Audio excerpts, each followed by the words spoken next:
یمن میں بغاوت میں ایران کا ہاتھ۔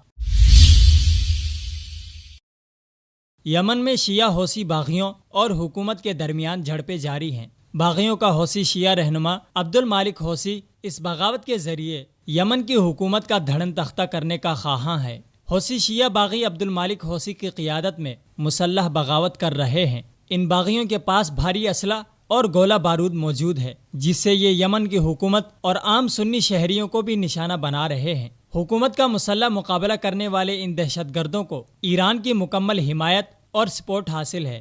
ایران نے شام و عراق کے بعد یمن کو اپنے فساد کا ہدف بنا لیا ہے، جہاں ایران نے شیعت اور نظریہ ولایت فقیہ کا سہارا لے کر اپنے اعلی کار عبد المالک حوثی کے ذریعے حوثیوں کو حکومت کے خلاف بغاوت پر اکسایا ہے۔ ایران باغیوں کو مالی امداد، افرادی قوت اور بھرپور اسلحہ فراہم کر رہا ہے۔ ایرانی حکومت کے ساتھ ساتھ شام و عراق کے شیعہ دہشت گرد ملیشیاؤں کی جانب سے حوثیوں کے ساتھ کھل کر تعاون کیا جا رہا ہے۔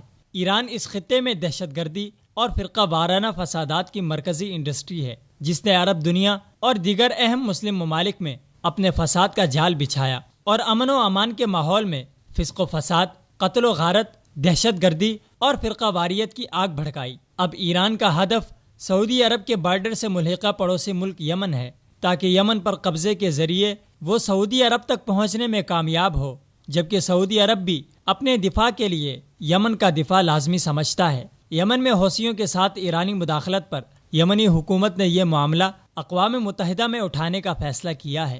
یمنی وزیر خارجہ عبد الملک المخلافی نے برطانوی خبر رساں ادارے رائٹرز کو انٹرویو دیتے ہوئے کہا کہ وہ اقوام متحدہ میں ایران کی جانب سے یمنی باغیوں کو اسلحہ فراہم کرنے کے خلاف آواز اٹھائیں گے۔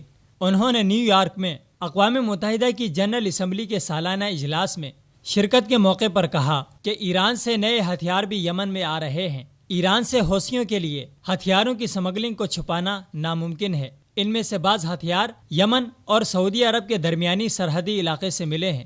عبد الملک المخلافی نے مزید بتایا کہ وہ اقوام متحدہ میں ایران کے خلاف دہشت گردی اور بغاوت میں ملوث ہونے کی شکایت درج کرائیں گے اور ایرانی مداخلت کے ٹھوس ثبوت بھی اقوام متحدہ میں پیش کریں گے۔ ایران کی جانب سے یمن کے اس الزام پر کوئی رد عمل نہیں آیا، جسے مجرمانہ خاموشی قرار دیا جا رہا ہے۔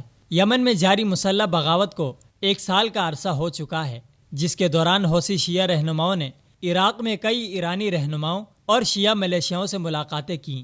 یہ تمام ملیشیائیں ایران کے ایما پر شام و عراق میں مسلم کش دہشت گردی میں ملوث ہیں۔ یاد رہے کہ سعودی عرب اور یمن شروع دن سے اس بغاوت کو ایرانی شرارت قرار دے رہے ہیں، لیکن 1 سال کے عرصے میں ایران نے ان الزامات کی تردید نہیں کی، بلکہ مجرمانہ خاموشی سے دنیا کو دھوکے میں رکھنے کی ناکام کوشش کی ہے۔ تاہم یمن میں ایرانی مداخلت کے بہت سے واضح ثبوت متعدد دفعہ منظر عام پر آ چکے ہیں، جس سے ایران کی جانب سے یمن میں تخریب کاری اور فسادات کا پردہ چاک ہوتا ہے۔